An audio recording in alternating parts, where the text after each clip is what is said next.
Selamat pagi, semoga kalian semua sehat dan tetap semangat ya. Jadi di pertemuan 4 kali ini untuk mata kuliah Advertising Akun Planning dengan materi analisis situasi pasar, saya akan memberikan video pembelajaran sebagai tambahan materi. Jadi jika ada yang ingin ditanyakan atau ingin didiskusikan, nanti bisa kita bahas saat jam perkuliahan berlangsung ya. Oke?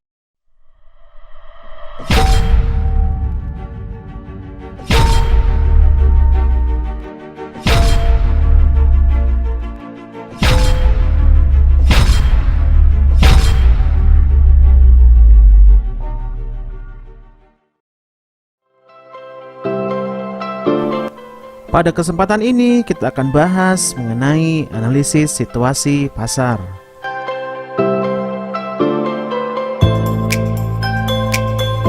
Analisis situasi pasar bertujuan untuk menentukan kebutuhan konsumen yang harus dipenuhi oleh pemasar.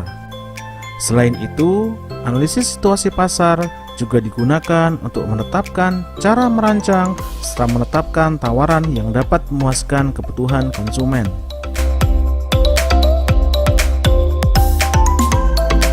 Pada tahun 2001, Jones and Michael Birks mengemukakan model proses pemasaran dan promosi. Model ini menekankan pada 3 proses utama, yaitu proses analisis dan strategi pemasaran, proses menetapkan target pasar, dan yang terakhir proses pengembangan program perencanaan pemasaran.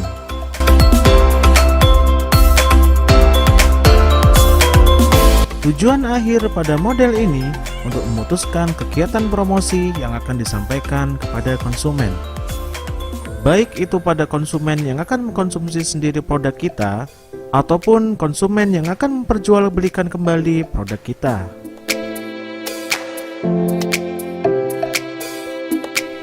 Analisis peluang merupakan wilayah di mana terdapat kecenderungan permintaan yang menguntungkan untuk usaha yang akan dilakukan. Dengan mempertimbangkan adanya kebutuhan konsumen yang belum terpuaskan, adanya kecenderungan kenaikan permintaan, ataupun tingkat kompetisi yang terdapat pada pasar.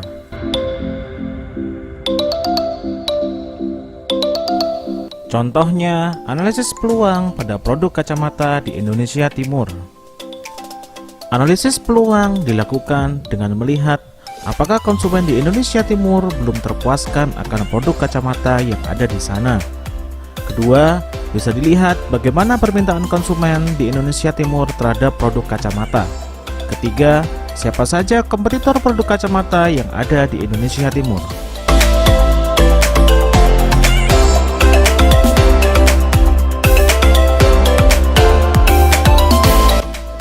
Selanjutnya, analisis kompetitif. Analisis ini dilakukan pada perusahaan atau usaha lain atau bahkan pada produk atau jasa sendiri yang menghasilkan atau menjual barang dan jasa yang sama atau mirip dengan produk yang kita tawarkan.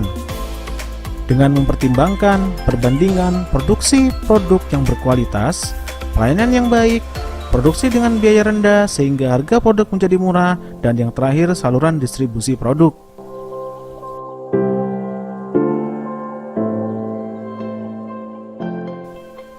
Contohnya pada analisis kompetitif produk kacamata dengan perusahaan lain yang ada di Indonesia Timur.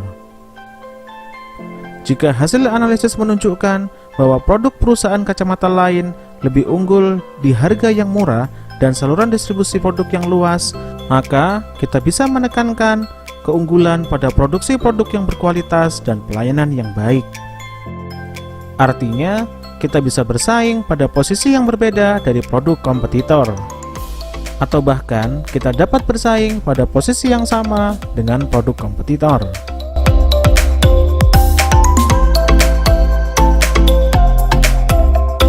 Setelah menganalisis peluang dan analisis kompetitif, selanjutnya kita analisis mengenai target pemasaran.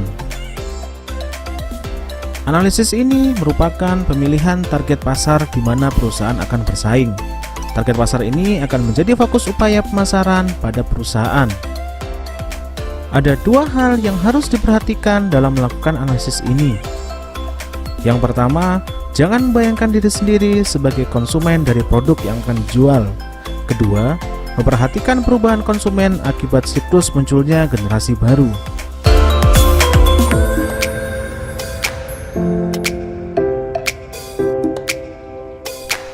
Contohnya, jika kita menganggap bahwa kacamata digunakan sebagai pelindung mata, maka konsumen belum tentu akan menganggap hal yang sama.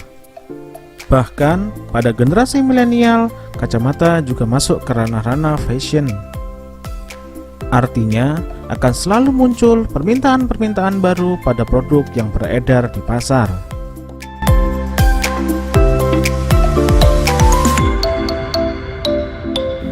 Selanjutnya, kita masuk pada proses yang kedua, yaitu proses menetapkan target pasar.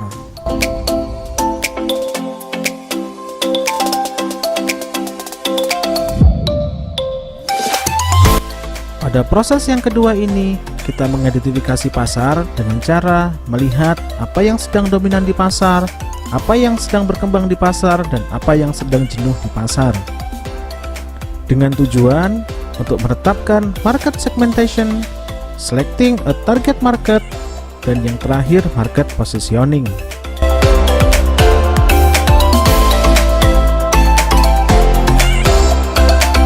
Segmentasi pasar adalah teknik untuk memilih pasar yang massal yang bersifat heterogen menjadi unit-unit yang lebih mudah untuk diidentifikasi atau yang lebih bersifat homogen.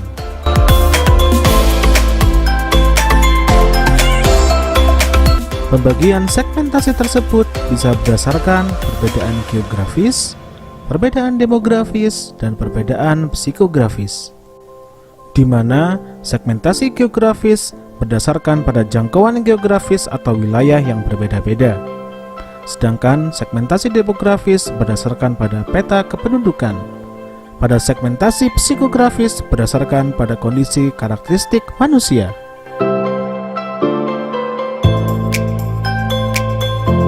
Pembagian segmentasi demografis bisa berdasarkan pendapatan, suku dan kebangsaan, usia, agama, jenis kelamin, dan pekerjaan. Segmentasi geografis bisa dibagi berdasarkan wilayah negara, wilayah desa, kota, wilayah tropis, dan wilayah dingin.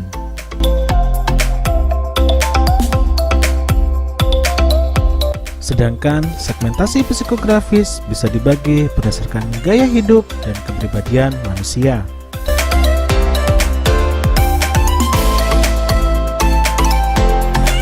Selanjutnya, menetapkan target pasar, di mana teknik ini untuk menetapkan jumlah pasar yang akan dipenuhi kebutuhannya oleh pemasar.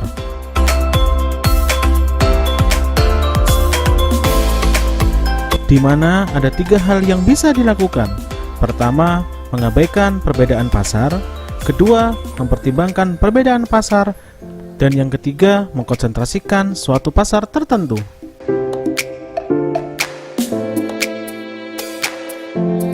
Berikutnya, market positioning. Teknik ini untuk menetapkan penekanan produk di dalam persepsi konsumen dan biasanya menyangkut brand association. Ada 3 hal yang bisa dilakukan untuk menetapkan market positioning. Pertama, superioritas, yaitu memposisikan sebagai produk yang unggul di segala bidang dibandingkan produk kompetitor.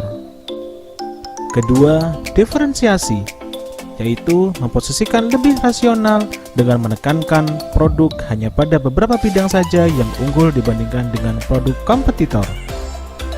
Ketiga, program paritas, yaitu memposisikan bahwa produknya tidak dapat dibedakan dengan produk kompetitor.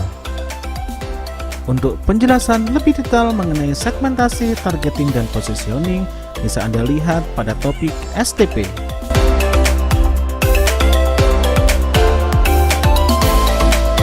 Terakhir, kita masuk pada proses pengembangan program perencanaan pemasaran. Pada proses ini terdapat 2 hal yang utama, yaitu proses memutuskan produk dan yang kedua proses memutuskan kegiatan promosi.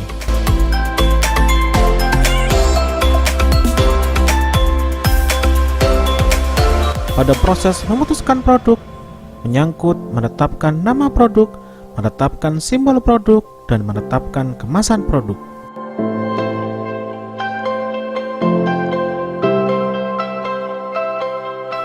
Lalu, memutuskan harga produk dengan mempertimbangkan persepsi-persepsi masyarakat mengenai harga dari suatu produk. Contohnya, seperti harga yang lebih tinggi mencerminkan mahal atau kualitas produk yang lebih tinggi, sedangkan harga yang lebih rendah mencerminkan murah atau kualitas produk yang lebih rendah.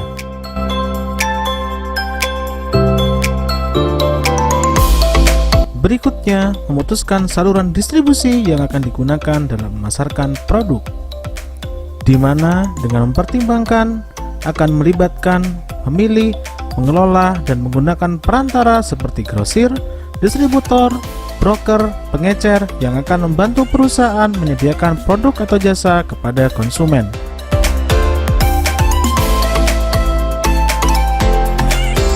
Terakhir, memutuskan kegiatan promosi yang akan dilakukan.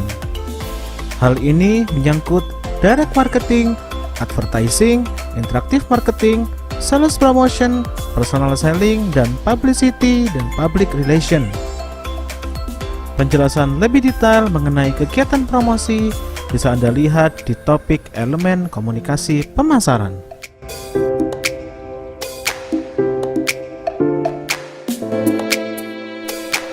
Itulah penjelasan mengenai analisis situasi pasar. Saya Muhammad Insan Ramadan, sampai jumpa di lain kesempatan.